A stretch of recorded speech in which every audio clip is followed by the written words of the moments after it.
Yeah, so I hope you can hear me. Yes. Okay, it's good. So it's like I hold a talk about the 10 years of Magic Mirror, I and my avatar. So this is work by myself and Alex Pfeiffer. And I guess 1 moment. Oh yeah. So it's like what is Magic Mirror? So it's like Magic Mirror is simply augmented reality with a magic mirror metaphor. So it's basically, it shows a mirrored camera image with overlaid graphical elements. And it basically shows a face mesh over each person's face, which tracks the face poses in real time, leaving the eyes and the mouth of the person visible for interaction. So basically an avatar. And it replaces the background with images. This may be changed, smoothly zoomed and dragged with hand gestures. It also allows to take screenshots, which are automatically printed out on photo cards with QR code linking to its digital twin. And also control via, I said this already. And it was first demonstrated at Frog 2012. So it's almost 10 years. So it's like when the paper will come out, it will be 10 years. Now it's just 9, I know. And it, we put it, I don't know if you were at Frog in previous years. So we put it up in 2012, 2013, 2014, and 2017, as far as I'm aware. Yeah, so sadly not in the last years because we had other things to do, but now we can't because it's just a virtual conference with streaming. So I'm afraid you can't really look at it directly. Which is basically what this slide shows. So I think I will just show a short video instead that we made for Ars Electronica 2019. So Natalie, can I put the second Freigabe to this? Okay, I'll just a second one not. So you should I think share it again. Do you have now 2 screens by me? Or just one? We see, I think, the video probably. Oh, that's good. Okay. But you need to make sure that you also share the audio. But we will check that. I clicked it. I clicked that I should share the and also optimize for video. And optimize for video. It should Great. Be, I just have to start it. So okay. Oh, so I'll start it and we'll see how it works. Do you hear it? Magic Mirror, I and my avatar, is an autonomous augmented reality art installation where artificial intelligence and machine learning techniques for gesture control, body segmentation and face tracking, such as random forest, active appearance models, support vector machines and dynamic programming, are utilized to allow users to wear and change a dynamic virtual carnival mask which tracks detailed face expressions.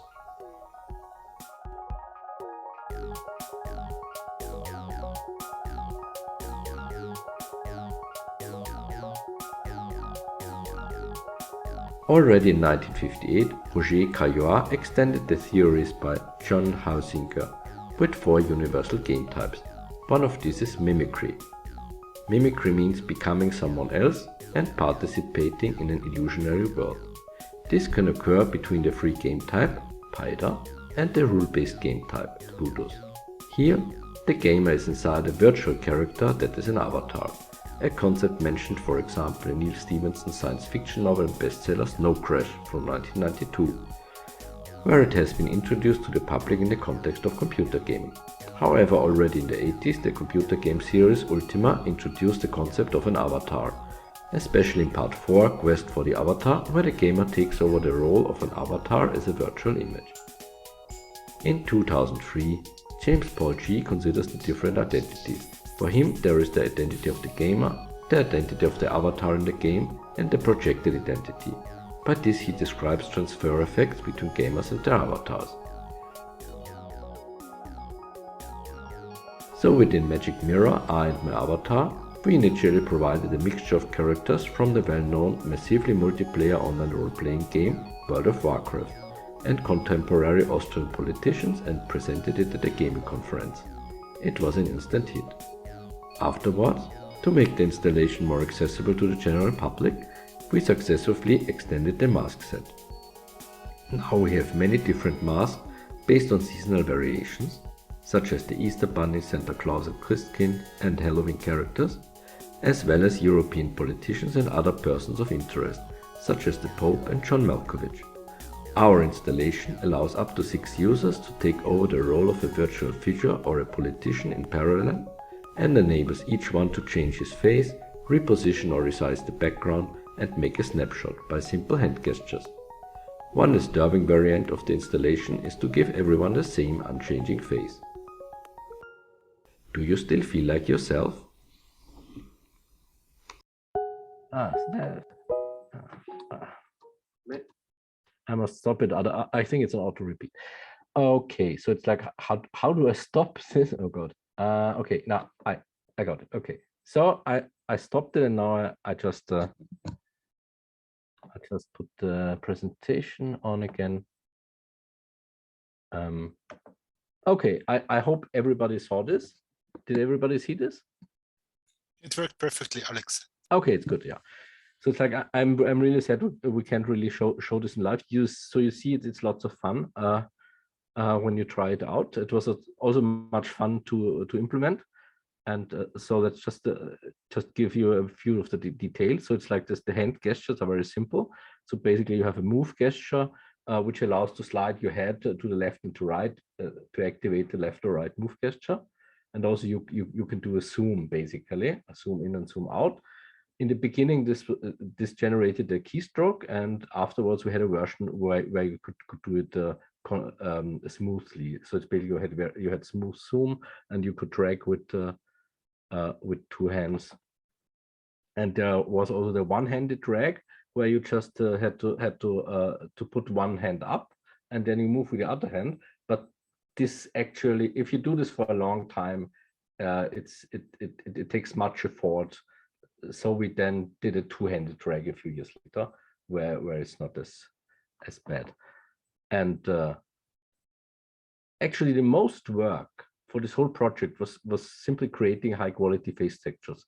So for this, I think we took 2 to 3 years until this worked well. So the first challenge was actually to get the face match, because normally you only have a 2D image, for example, for a politician. So this is Heinz Fischer, our previous president, Austrian president, in case anybody recognizes him. And so you don't have them in 3D, but it turns out that the Kinect, the first version, you can actually cheat it. So basically, you print it out, the face in the right size, and you put it on a flat surface. Anything can do. So we just use a checkerboard pattern which we had lying around, and you put it in a chair and about the right size. And so actually, if you just move the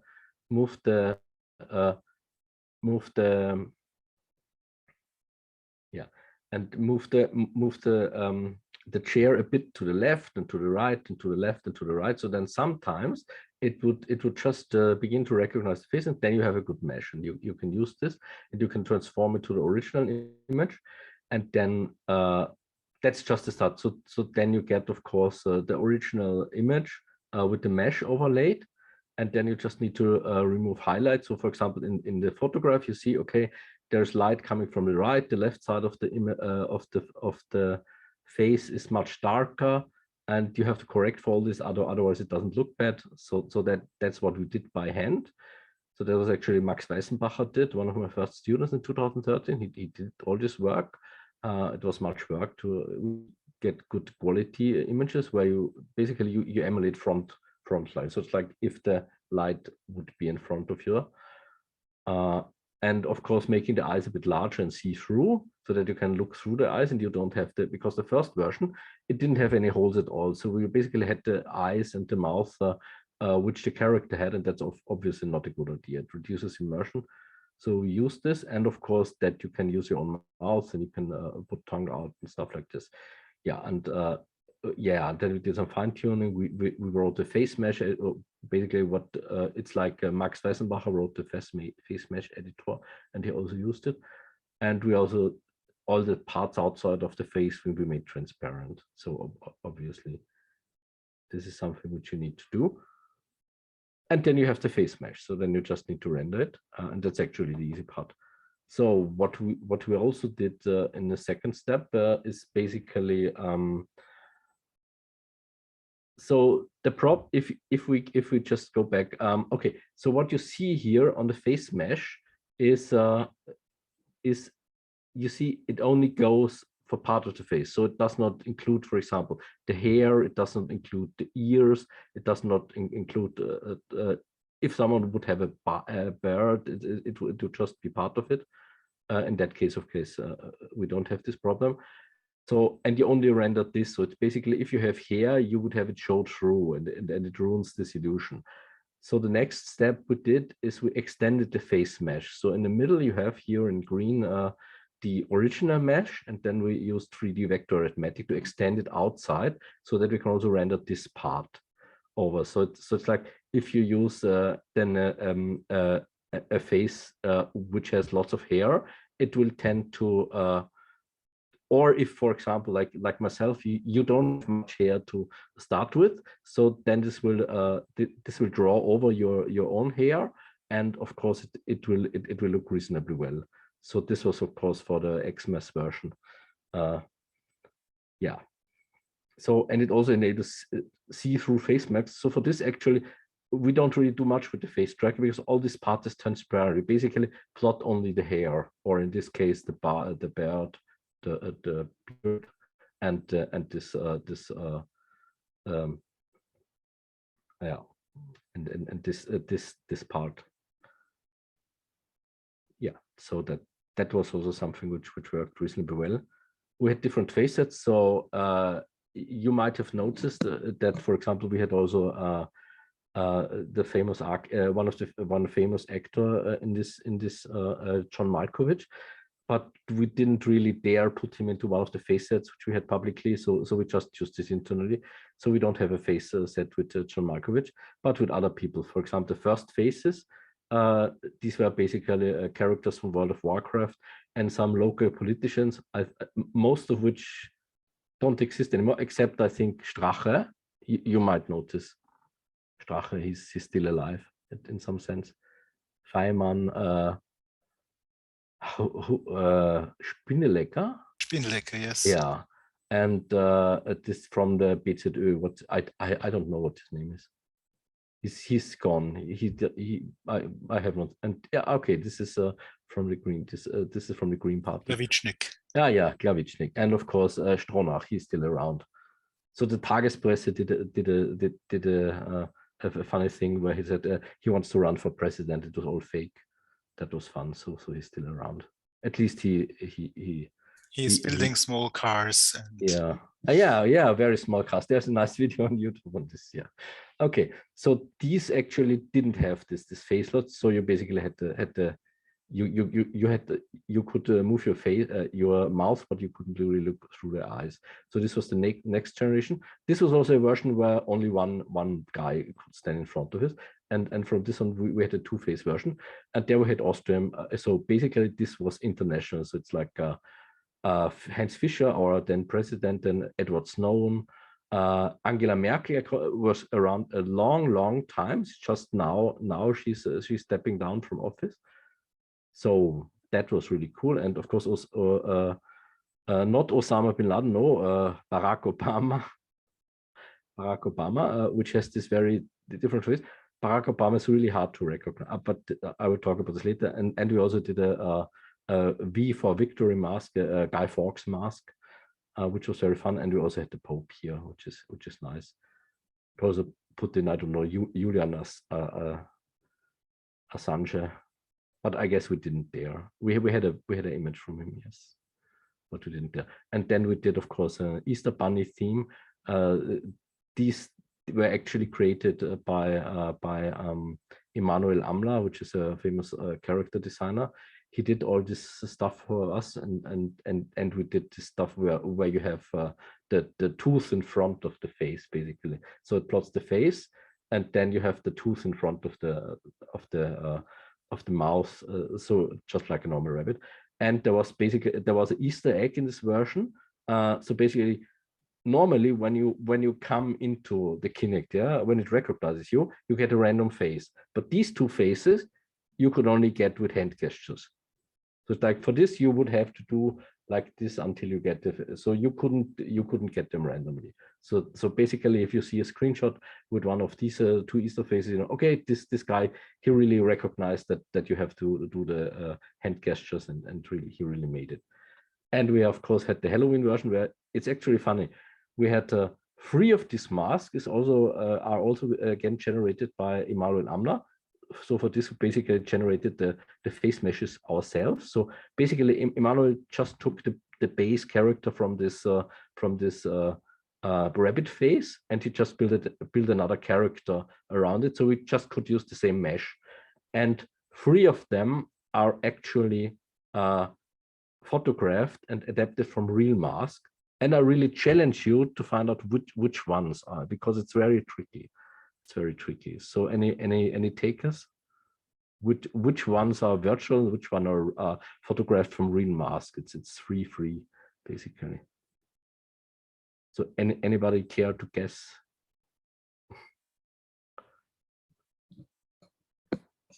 Okay, it's very hard, but basically this is photographed from a real zombie mask which we bought. This is as well, and this also, and the other 3 ones, they are digitally generated. But this, as you say, when you put a bit of work into the image into image processing, and if you have some people like Max Weissenbacher who really took days to really generate and put these images into extreme high quality, you can really compete with computer generated graphics in this area. Yeah. And of course, we also did the Christmas theme, which you already saw. Basically, we have Christkind and of course the Weihnachtsmann, the Santa Claus. These 2 characters we didn't think of anyone else, but we could probably have, I don't know, the Christmas elf or maybe some elves, or but okay, but it was much fun.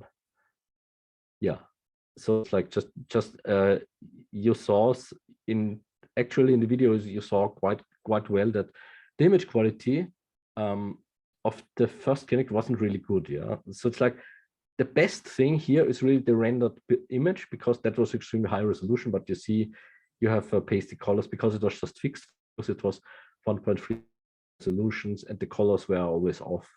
And also so it's like it was really, we weren't really happy with the quality. And for this we used basically a set filter, where you basically have to configure it. Every time you put it somewhere up, you have to configure that set filter. Okay, you want to have so the set data from the Kinect rendered to a certain depth. And then basically it's like you put up a virtual wall and everything behind this will just be the background. And that's why, for example, you have here the chair, which is actually not part of a person, and the table. This was what we first did. And this is also the 1-person version.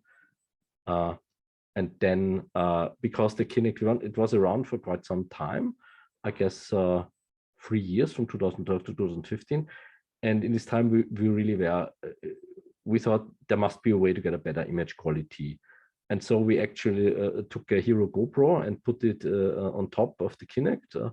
And we have here an HDMI cable with live output, and we put it into a frame grabber card. And then we had much better image quality. You see here, okay. So basically we then had to do, of course, the calibration and transforming the set depth image from the Kinect to the secondary camera, which was quite tricky, but to do in real time. But it actually worked reasonably well. And you see here we are at the demo in Upper Austria. You might have noticed a lot of people don't want to get vaccinated, stuff like this. You could do all this stuff. That was fun.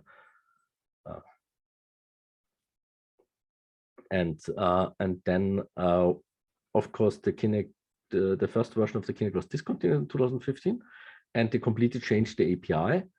But we still managed to put up a version for the Kinect V2 in the same year, which was probably the most work of the whole project. Is really changing the code so that it works with the new Kinect and with the old Kinect in parallel. Because one of the problems with the new Kinect is you couldn't beat it anymore. You couldn't really put a flat image into the front of the second Kinect. It wouldn't recognize the face. So you really had to use both of them. So we had done some scanning configuration where we had the Kinect V1 and the Kinect V2 attached to the same machine at the same time with both SDKs installed. It was a very unstable configuration for scanning new faces. but it worked, yeah. And the Kinect V2 was the advantage that it could recognize up to 6 people in parallel, and you could actually achieve this with some tricks. So sometimes someone who's behind in the image would get captured. So all 6 would be tricky, but 4 was actually quite simple, yeah. So with 6, you would have to tell all other people in the background that they have to move away, because the Kinect, it really recognizes people up to 8 meters away. And of course, they get the face and everything and stuff. And I think other issues that we had is the difference between the Kinect version and the PC version. Yes. So the PC version was a bit more advanced from the Kinect 1. It had a near field the mode. Yeah, basically, the near mode, yeah. The second version, it didn't have anything. So the first version, you could, for example, change the resolution. You could have very, very low power PCs for the hand gesture recognition. The Kinect V2, it always sent everything at the highest resolution imaginable. So you couldn't change it at all. And the other issue was that Microsoft themselves were not knowing what they're doing. So actually getting a Kinect 2 with the adapter for the PC was something where we had to call Australia and Germany, because in Austria they did not know how we can get a Kinect. I think I got one from one we got from Australia. Yes. Yes, and at the end it was just about buying the adapter and not so buying the Kinect for Xbox and the adapter. But there was a total chaos with Microsoft, and something that they it's quite the same they have now with the HoloLens, I guess, if someone develops for this. So Microsoft is developing this high class hardware, and it was really cool. It was really cool. It was beyond its time. So, but yeah, and the second Kinect was only around till 2007. Then they discontinued that as well, and now just the low resolution of the Kinect survives as a part of the HoloLens and the HoloLens 2. Yeah, sadly. Of course, in the HoloLens, it's really at the wrong place, the Kinect, for this kind of application. Yeah. So, and of course, the resolution is just 1/10 of what you have. So it's like this Tango chip, which Google made, and also discontinued the steps camera. We only have 3 more minutes. I didn't want to interrupt you. Got it. Oh, sorry. Okay, yeah. So other things you can do with the Kinect very easily is you can count people. For example, here he counted people entering and leaving the Museumsquartier Vienna over 21 days.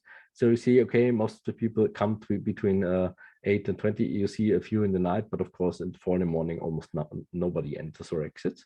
So that was fun. Then we did a shopping window rating where we put it in the Subotron shop in the Museumsquartier for 21 days. And we just counted, how many people are standing in front of the camera and how many are actually looking at our screen.